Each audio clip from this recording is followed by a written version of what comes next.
Salut mes abonnés, j'espère que vous allez bien et bienvenue sur Gaëlle Channel. Comment éviter un refus après une visite médicale? Ceci dans le cadre d'une demande de permis d'études. Si tu veux savoir, alors reste connecté. À tout à l'heure.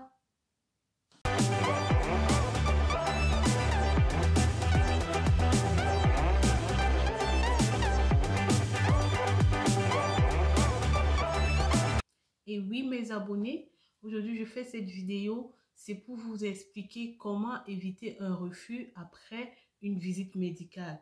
Cette vidéo, c'est tout simplement parce qu'il y en a plusieurs personnes qui, parmi vous, ou alors plusieurs personnes que je connais, qui ont connu des refus après avoir passé une visite médicale dans le cadre de leur demande de permis d'études.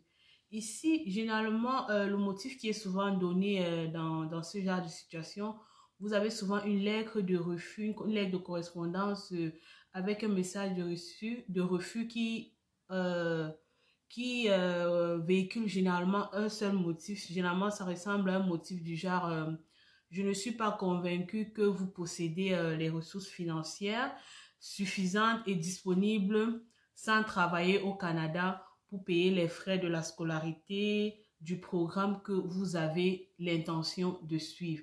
Généralement, c'est ce motif qui est souvent envoyé à des personnes qui ont des refus après une visite médicale.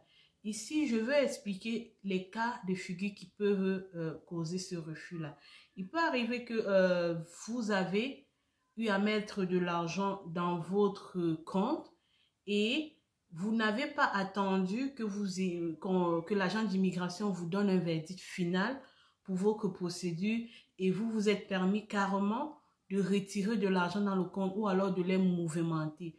Déjà, vous devez savoir une chose, l'erreur à ne jamais commettre, c'est qu'une fois que vous engagez votre procédure d'immigration dans le cadre du permis d'études, si vous avez déclaré un certain montant comme étant preuve de ressources financières, vous devez savoir que ce montant doit être dans votre compte du début de la procédure jusqu'à l'obtention du visa.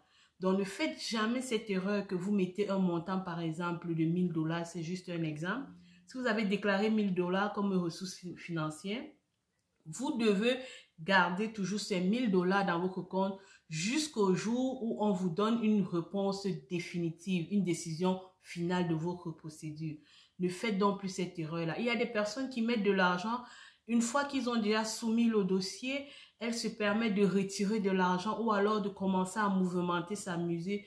Vous devez savoir une chose, c'est que lorsque vous donnez vos informations bancaires et que vous fournissez un montant alloué à votre formation, les agents d'immigration ont cette capacité de savoir si le compte est vrai, si effectivement il y a le montant dont vous avez déclaré. Donc à ce niveau, faites vraiment attention. Une fois que vous soumettez votre dossier, n'enlevez jamais de l'argent. Ne mouvementez jamais, c'est-à-dire même si vous faites des transactions dans votre banque, rassurez-vous que dans toute transaction que vous ferez, le montant qui a été désigné, le montant qui a été alloué à l'exemple de ce que j'ai dit, si c'était 1000 $, que votre compte ne soit jamais en dessous de 1000 $. Donc là, c'est un secret que vous devez prendre en considération. Ne le faites plus jamais. Donc, si vous avez un motif de refus dans le sens, comme je viens de le dire, sachez que soit votre garant a dû mouvementer son compte, soit vous avez touché de l'argent et ce qui n'est pas recommandé. Donc, prenez cela en considération et ça va vous permettre d'éviter ces motifs de refus autant pour moi. Donc, j'espère que cette petite astuce ou alors ce petit conseil vous aidera et restez connectés pour les prochaines vidéos. Bye bye!